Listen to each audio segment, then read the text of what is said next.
Si vous regardez ces images, c'est que vous êtes certainement en pause cigare. Et vous avez bien raison.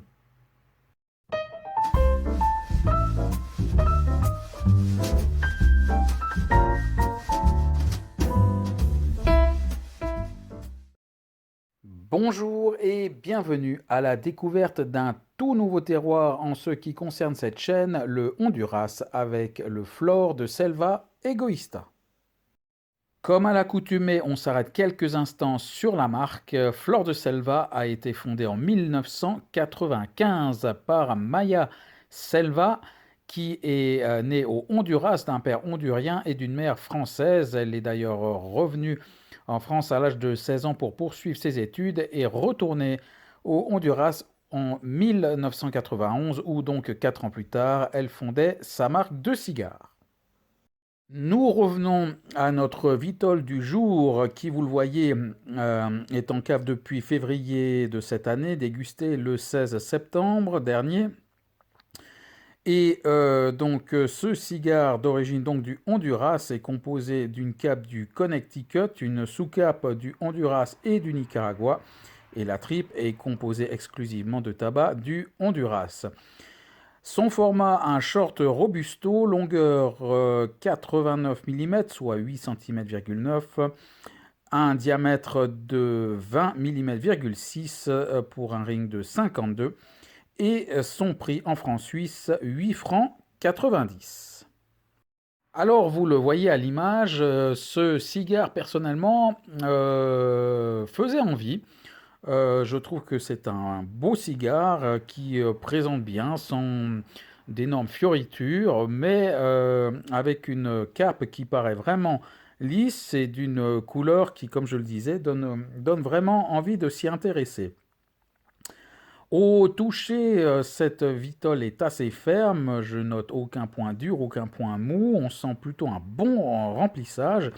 Et effectivement, le toucher va confirmer ce qu'on avait à l'œil, à savoir une cape vraiment assez lisse, très régulière. Le pied, quant à lui, dégage des arômes de plutôt animal. Alors ça évoque un petit peu l'ambiance écurie, un peu le foin, et également un cuir, mais plutôt un cuir jaune et léger. Et quant aux arômes accrus, alors on aura vraiment un café noir, pour ne pas dire un bon petit expresso qui arrive en bouche. Comme vous pouvez le voir sur cette image, j'accompagne ce cigare d'un café.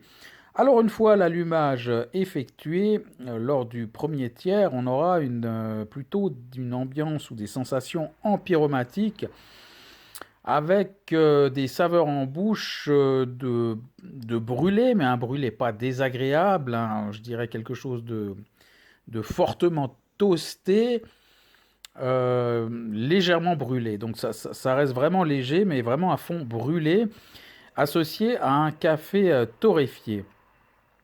Le deuxième tiers restera sur les mêmes notes, mais qui évolueront sur quelque chose de plus crémeux. Et à un moment donné, au milieu du cigare, le café torréfié aura tendance à prendre le dessus jusqu'au début du troisième tiers. Un troisième tiers qui va devenir un tout petit peu plus corsé sans trop exagérer, mais où cette saveur de brûlé reprend le dessus, devient un peu plus dominant. Alors, pour ceux qui se poseraient la question, non, les notes de café torréfié plus fortement ressenties sur le deuxième tiers ne sont pas dues au pairing avec mon café qui était déjà terminé avant la fin du premier tiers. Voilà, petite précision. On peut noter que la dégustation s'est accompagnée d'une fumée relativement stable, assez douce, généreuse et relativement blanche tout du long. Une rétro-olfaction qui est restée fixée sur un poivre blanc, là aussi tout du long.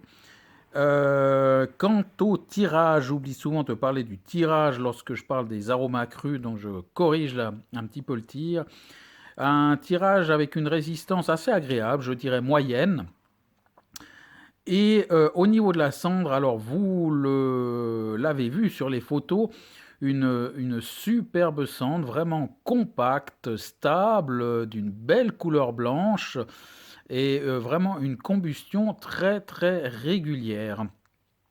J'aurais procédé à un seul dégazage sur la fin qui aurait même été facultatif, mais tout de même, elle lui a fait du bien. Il y a quand même pas mal de gaz qui est sorti, mais malgré ce gaz, l'âcreté n'était pas vraiment dérangeante.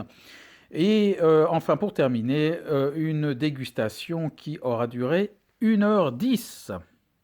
Au niveau des notes, alors le visuel, je mets 8,5 sur 10, une franchement bonne note, mais comme je le disais, c'est un cigare qui fait envie et pas de défaut apparent, une belle cape-lisse assez soyeuse, donc 8,5.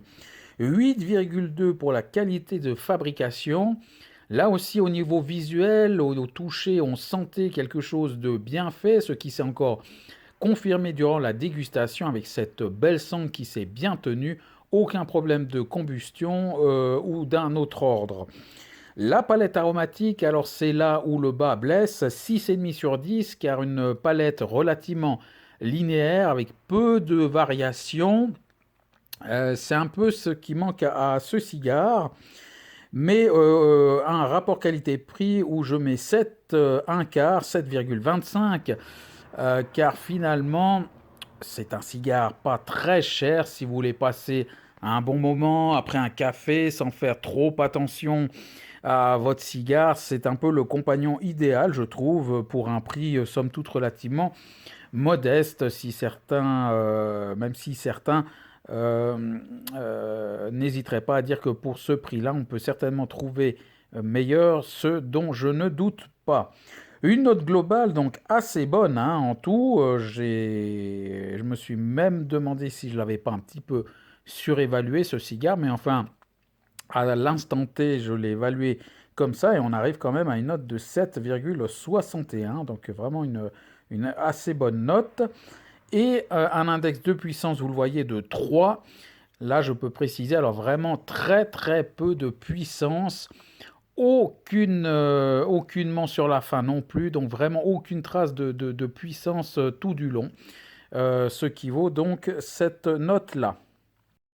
Pour revenir quelques instants sur la note, rappelons que ben, c'est une note donnée à un instant de mon parcours, un parcours je dirais de débutant, où j'ai pas eu vraiment non plus l'occasion de tester des cigares plus riches, plus complexes, je pense évidemment à certains grands cigares cubains, mais d'autres aussi.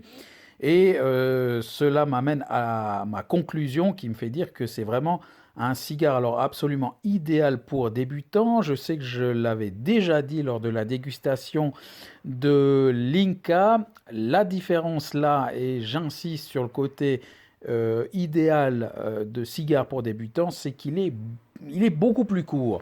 Et c'est vrai que pour des premiers cigares, de se lancer dans des dégustations relativement longues, ça peut être un petit peu aléatoire, ça peut donner à l'expérience quelque chose de pas forcément très très concluant. Par contre, celui-là, c'est vrai que de par sa longueur, c'est une dégustation qui n'est pas forcément très très longue et comme je l'ai précisé, donc avec un index de puissance assez faible, pas une grosse complexité au niveau aromatique, donc vraiment ça en fait un cigare absolument idéal pour débutants que je n'hésiterai pas à conseiller. Et c'est ainsi que s'achève cette vidéo tout en vous souhaitant de bien vous porter et je vous dis à bientôt.